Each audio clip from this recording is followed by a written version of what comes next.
Hey guys, it's Tiger Arcade. Today we're going to be upgrading the Moog Werkstatt 01. So what I'm going to be doing today is improving the buttons, the knobs, and giving it a stand. And all of this should make it look a whole lot more Moog and aesthetically pleasing. So let's dive into that. Alright, so here are the things that we're going to be using in this video today. A straw, some scissors for the straw, a screwdriver, a special screwdriver for knobs, white button caps, the wooden stand or wooden cheeks, and last but not least, the knobs. So the first step is going to be to remove the chassis on the Werkstatt 01. So we'll be using this screwdriver by Moog, actually. Kind of funny. I got this with one of the products I purchased from them. But we'll use this to remove all the screws on here. It's the right size. You just need a smaller Phillips head screwdriver. So let's go ahead and just try to carefully remove all of this.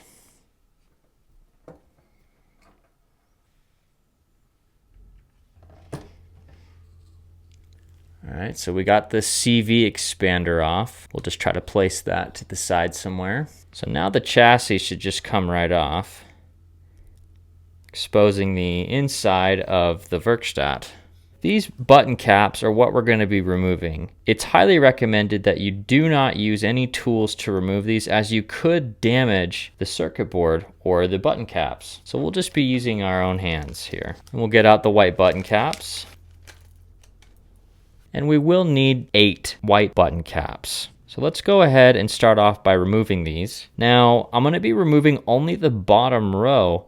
So I wanted to make it more like a traditional keyboard with white notes, the whole notes on the bottom, and then the sharps and flats will remain black, just like a standard piano. This really easily just came off, just by giving a little pull. It just slides right off.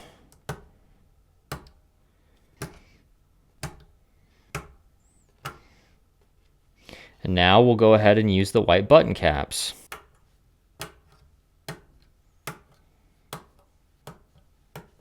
I bought 2 extra just in case, who knows what might happen. So we'll just set these aside with the other black button caps. Now we're going to go ahead and put the chassis back on. Now we'll put the screws back in the chassis. And we don't want to tighten it too much, just as long as it's snug. We don't want to strip the threads on these screws. And if you'll notice, I did not put back the CV expander. I will in the end, but for now, I wanted to see how it looked without it at first, but I will eventually add that back. I'm going to go ahead and put these back in this bag. Always keep original parts. You never know. So now what I'm going to go ahead and do is dial all of these knobs to 12 o'clock. That's just all of them facing north. Perfect. Now we'll get out the knobs that we just talked about previously, and we'll take all of these out of this. Okay.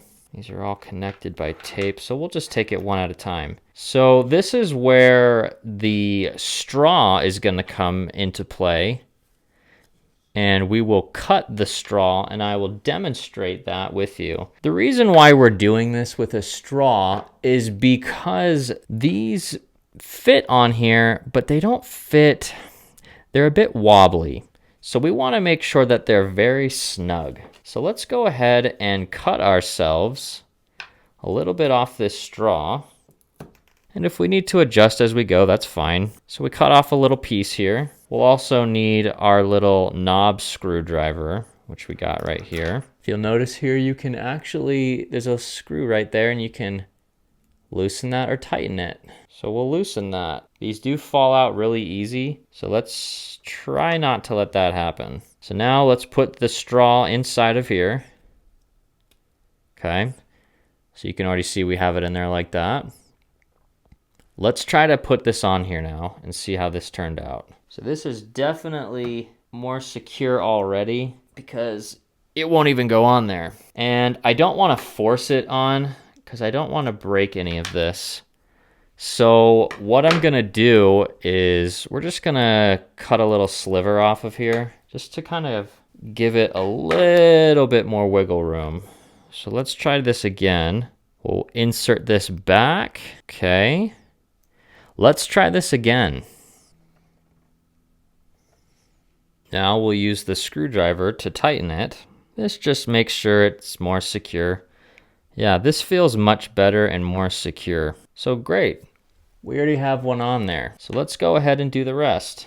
We'll cut off a little bit more of straw. We'll cut it.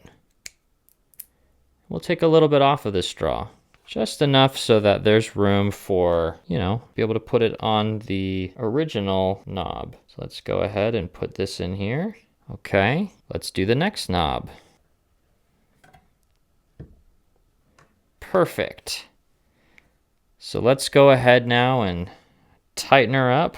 That one didn't need much tightening, and that's okay. As long as it feels secure and it feels like it's doing its job, that's all that matters. We'll just repeat this process until we've done all of these. So this is what it looks like now with all of the new knobs on the original. A word of advice and caution would just be careful as you try to push these down on there that you don't damage the circuit board. You don't want to put too much pressure on these. And to kind of reiterate, with the straw, the whole purpose of this is to act as a sleeve to make it more secure so it's not as janky or loose. I noticed with it just on there by itself, it's a lot more loose, and now it's a lot more secure. In addition, it will also protect the original knobs that are on there. So it's a win-win situation. So now we're going to go ahead and apply the wooden cheeks or the stand for the Werkstatt. Now, the ones that I'm using have adhesives on them that I'll peel off. So I just need to make sure that everything lines up really nice and that I also have it facing the correct way. So it'll be something like this. Something that we need to take into consideration, though, is when we're installing these, the CV expander, I don't believe sits flush. Let's go ahead and reinstall the CV expander. I wasn't sure if I wanted to do this because I wanted to maybe play around with the mini jumper patch cables. I find those actually kind of fun. But we're gonna go ahead and reinstall this CV expander because I wanna make sure that when we install these wooden cheeks that they'll fit, right? That I'm not gonna shoot myself in the foot and it isn't gonna work. So let's just put this back on here like so. Let's take a look. Yeah, so already taking a look here, this is not gonna allow us to make this flush with the top. There's gonna need to be a little bit of a gap. That actually creates a little bit of a problem for us. So we just need to make sure that we compensate for that on the opposite side. So this side should be our guide. So let's keep going. Let's just make sure again that this is how we wanted it and that this is also the right way. Yep, so just like this. Let's take these off. Struggling, definitely struggling here. All right, that's one. Carefully take off this one. Okay. I don't know why I'm so nervous to do this because I'm like, there's no going back, but hey, you only live once. Let's try to install that the best we can. Okay, we'll just apply a little bit of pressure just to make sure that gets on there good. I also left a little bit of a gap right here in case I want to remove the chassis again. I'll be able to do that with no problem. So yeah, there's a lot of different factors you want to take into consideration. All right, so we got that now. Nice, very nice. So what I'm gonna have to do to make sure I get this right is I'm gonna have to potentially measure here so that I don't mess this up. Okay, so now I'm back to where I wanna take off this CV expander again. So let's take this CV expander out carefully. Okay, so that's how much of a gap it is, more or less. All right, it's kind of a good way to view it, essentially it lines up with the bottom chassis, and then this top plate that goes on is where you don't want it to be flush. That's what it's looking like, what we don't want to do, okay? So let's line it up. I'm the guinea pig for this, aren't I? So let's line this up, and we'll do it something like this.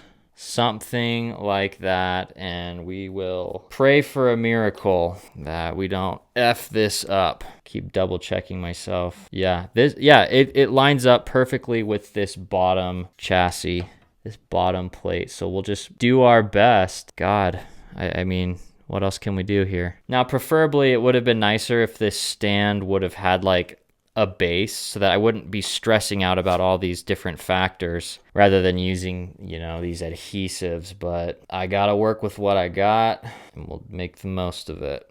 Okay, so there's no going back. Let's hope I don't F this up.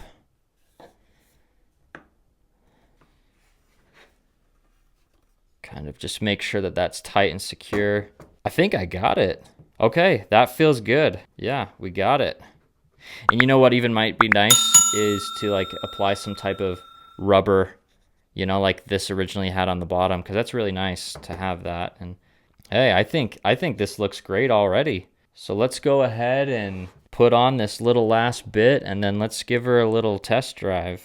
We'll add back the CV expander.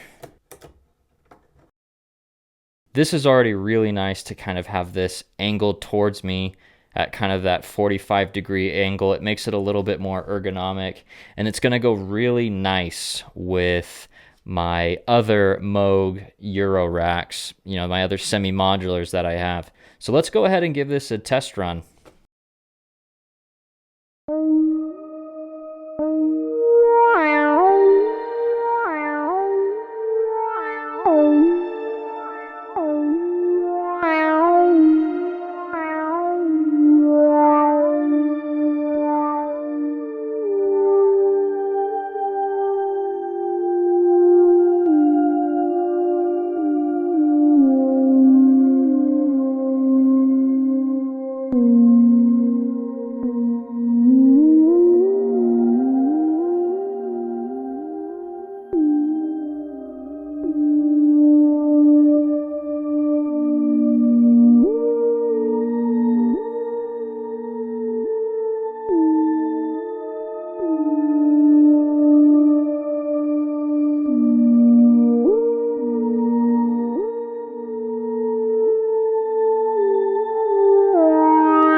Well guys, I hope that you enjoyed this video. I'm going to go ahead and leave in the description how you can get everything that I use to improve my Moog Werkstatt. I think that the change really helped improve the aesthetics of it. It definitely looks way more Moog than before with the wooden cheeks, those knobs, and the buttons kind of follow more of a traditional keyboard.